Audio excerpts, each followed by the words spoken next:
From getting their DNA science dead wrong to overestimating Abby Sciuto's role in cases, here's why NCIS's forensics are inaccurate. Did you know that actual DNA matching is much slower in real life? It isn't as easy as swabbing a few times and finding a killer. Crime shows love their forensic investigation montages. They're fun to watch too, but NCIS makes things more dramatic, even plain wrong.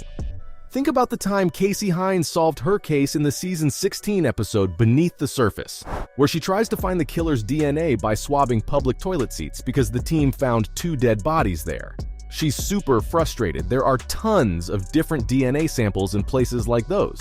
Eventually, she found the guy she was looking for, which was satisfying to watch. But in real life, it's a needle in the haystack situation.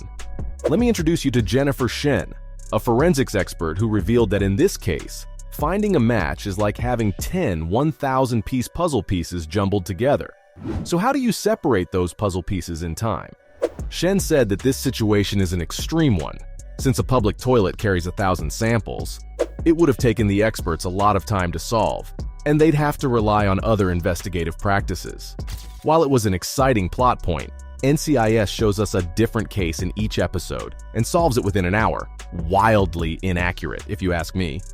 It also gets Abby's role wrong because forensics isn't a one-woman job at all. In real crime labs, there are tons of people doing the job she does all by herself. The fact that Abby hacks phones, can do DNA, compare fingerprints, identify poisons and drugs is all unrealistic.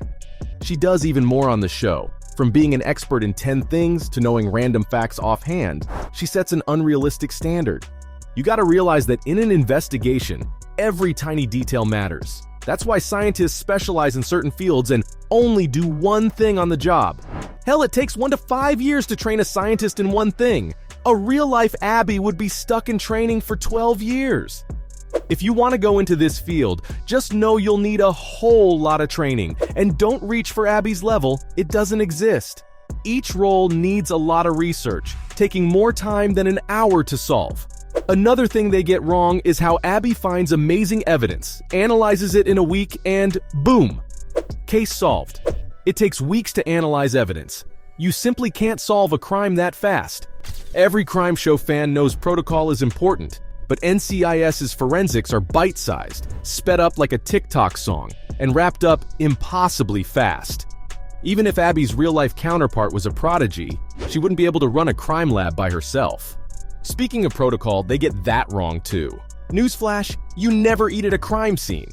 In the NCIS Los Angeles episode Black Budget from season 6, they were investigating a murder in an accounting office when Marty Deeks takes a break, goes to the office vending machine, and eats a bag of chips in one of the cubicles. That's a big no, because you're spreading your DNA on everything when you eat, especially if you use your hands. You never know what could turn out to be evidence, since the killer could have touched the vending machine Deeks got chips from, so it's a serious job. And if you slack off, you risk losing the clues you're looking for. This isn't the only time the field agents mess up. Remember when Ducky got stabbed in the middle of a crime scene? In Broken Bird from season 6 of NCIS, a bystander reaches under the police tape, grabs the murder weapon, and stabs poor Ducky on the street. There are so many levels of wrong here, like the stabber shouldn't have gotten that close in the first place, because crime scenes are set up in a large perimeter. So a real forensics team would have shut off the entire street, maybe even more. Field agents need a lot of space, since evidence could be anywhere. For all we know, the killer could have left drops of blood miles away from the crime scene. Plus, it's a sensitive scene with police involved, so they need to protect the whole area, making sure it's exactly as they found it. Ducky's stabbing was purely for his character arc. It definitely isn't something that can happen to a medical expert.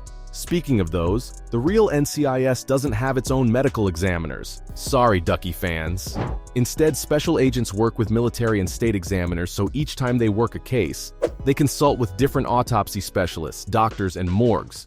Yeah, it wouldn't be glamorous on TV, not to mention how much of a nightmare it'd be for the plot. 2 to 3 doctors each day?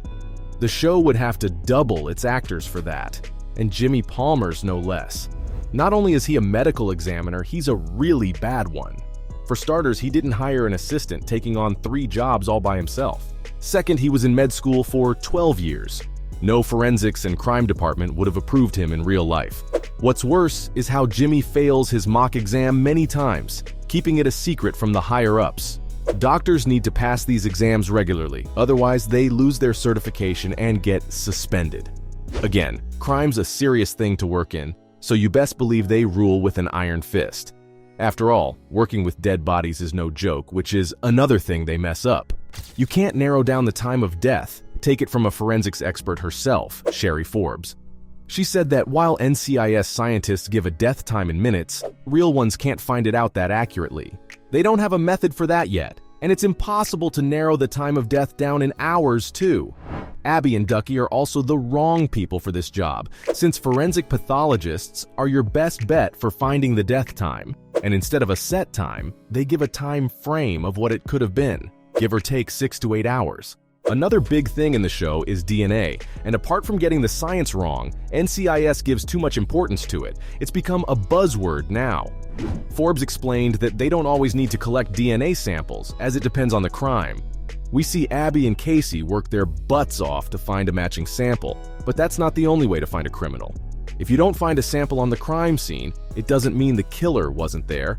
They leave heaps of other clues. Many criminals can also make sure they don't leave a trace by using gloves or other ways to avoid touching anything on the scene. And the technology the series uses isn't accurate either. Fingerprint analysis actually takes a lot of time and involves many scientists trained to use that technology. Abby easily pulls up files from her computer, but it's not as automatic. Forensic scientists have to check each record with a database and stare at it for hours on end. Forbes said that crime shows push the DNA agenda so hard, it's all juries look for when evaluating a case, and mark her words, what you see on TV isn't what you get.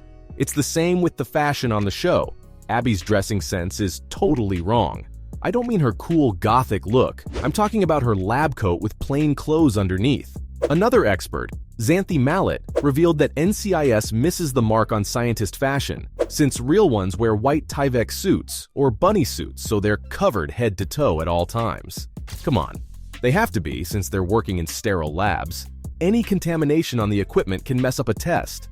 Forbes even said that the job is so rough, she doesn't have time to dress up smartly. Obviously, the TV show gave all the characters, especially Abby, a distinct, lovable style. But just know that you're not going to find a fashionable forensic scientist on the clock. While everyone loves and misses the series' resident expert, if Abby were real, she wouldn't even know what crime she was analyzing. Believe it or not, the people in labs don't always get the details of the crime. They usually sit and wait for a case to come in, and once they get the evidence, they simply analyze it. It's rare for scientists to be as involved as Abby was, and it's for a good reason. Forbes went on to say that the distance between the investigators and scientists is ethical. It makes sure they don't have any biases when pulling up profiles. Let's not forget the crime sector's a layered job, so there are many people who don't do it correctly and let their prejudices get the best of them. There you have it, folks. From overestimating Abby's role in cases to getting their DNA science dead wrong, this was why NCIS's forensics are inaccurate.